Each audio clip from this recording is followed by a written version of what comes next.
Ako bitaw guys makahinumdum ko ni istorya. Kanang mahimuot kay ko ba maginsi ko nga ako kay sabi bitaw. Kini man tigulanga, kini tigulanga kay hilig gini siya pamainit. Kada buntag gini siya mamainit.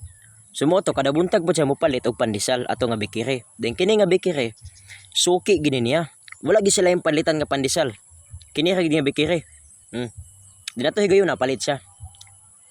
Dai papalita og pandesal dai balik 20 lang. Bayad siya. Pag magbayad gitunol sa tindera ang pandesal. Lantaw sa pandesal si tata ang tigulang ba, lantaw sa pandesal. Ingon siya sa tindera nga, matay day. Kini inyong pandesal ba kay nagkagagmay lagi no? Ana pong tindera nga lagi gid tay kay saon man gid tay nga nagkamahal man gud ang gasolina, mao no nagkagagmay pud ang pandesal tay. Mo tay ingon pud ang tigulang nga ay mao ba di ay. Mao din na nagkagagmay no? Nakaunti gulang balik siya pagkaugma balik siya.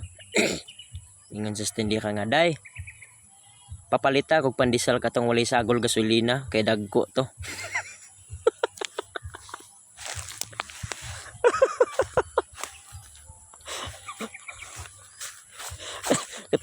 Katong pandesal nga walay sagol gasolina kay dagko daw.